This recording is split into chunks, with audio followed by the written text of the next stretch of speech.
What's up, everybody? This is your girl EJ, and really quickly, I just wanted to give you guys the 5 ways that my life has changed since being in a panini sandwich. So, according to my daughter and people her age, you're not supposed to say pandemic.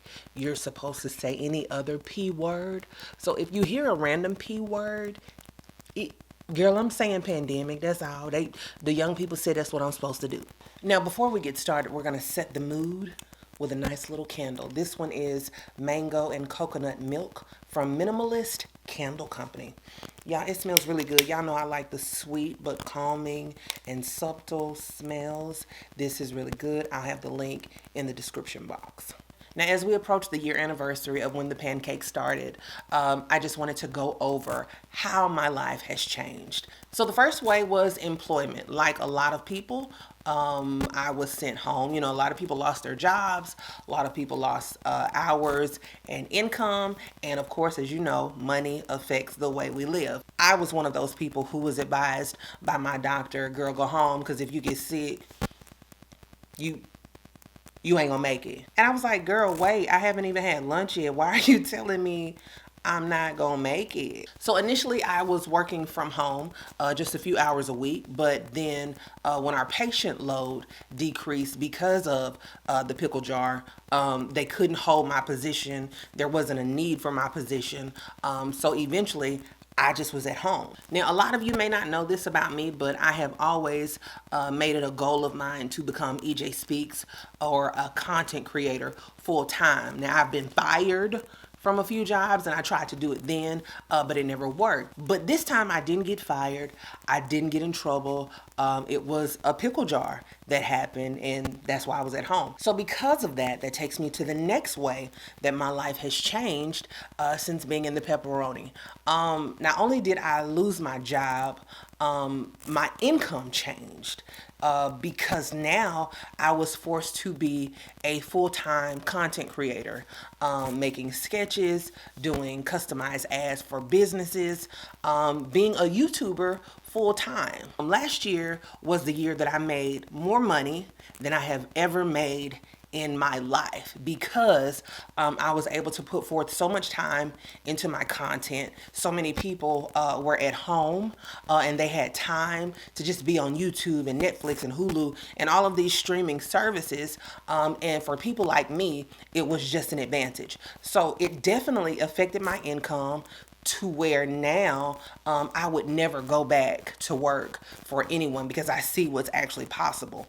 You know, a lot of times us influencers always look at the bigger influencers and say, gosh, how do they make it? And oh my God, they make thousands and thousands of dollars every month just from YouTube and sponsorships and endorsements and things like that. And as a smaller content creator, you kind of almost feel like it's just never possible for you, or you know, I'll never get that big, or I'll never get that many subscribers. But being in something like the Pacific Ocean did change my perception of things, and it has been that's probably been the best thing about the changes that I've experienced since being in the Polar Express. Another way that my life has changed, which I'm not proud of, is my spending habits.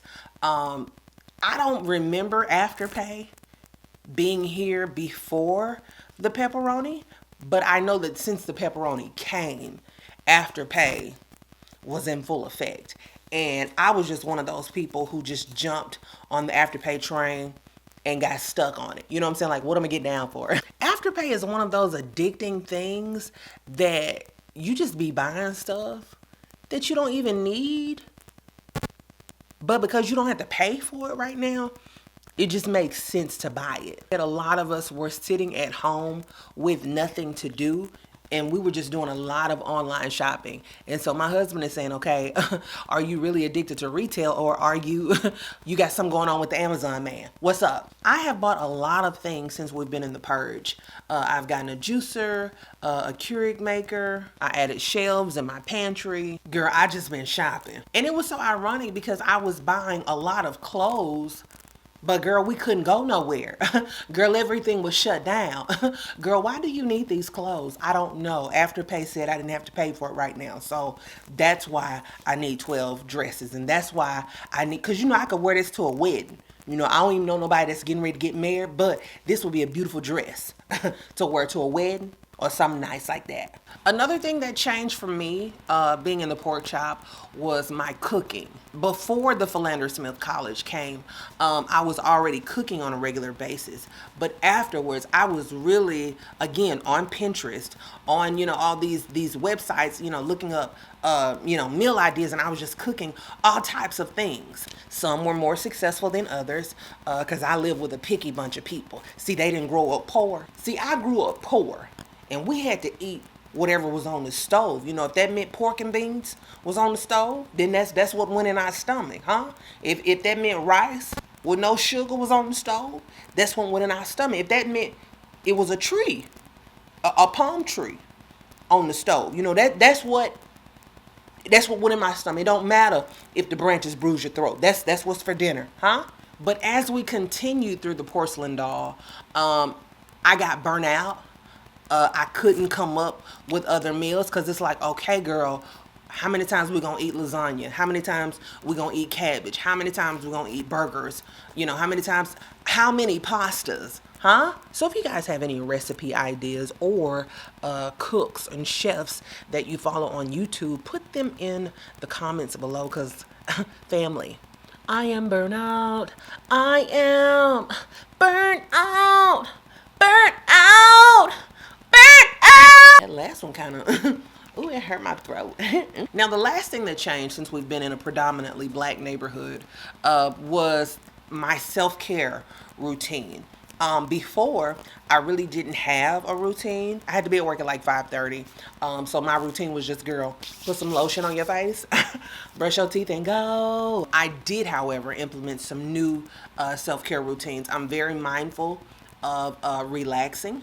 I'm very mindful of moisturizing my skin, although sometimes it doesn't look like it. I feel like I take better care of myself. I'm mindful of what types of conversations I have. I don't like dealing with negative people. I don't like having negative conversations. If every time I talk to you is something wrong, every time I talk to you, you sad, every time I talk to you, somebody done something to you and you don't know why they done something to you. Like, those things right there, I became more aware of. If that means I have to unfollow you on Instagram or maybe hide your feed on Facebook, then so be it. I used to watch ID Network like 24/7. I realized that it was like kind of weighing on me. It was getting kind of heavy. So I'm mindful of some of the things that I watch. Because, girl, why are you watching murder every day? You gonna watch somebody get killed every day? Every day. Why? Why don't you put it on the Golden Girls, huh? And another thing about self-care, I also take naps intentionally. I lay down with the intention to go to sleep, and I do not feel bad about it. I'm actually behind on my nap today.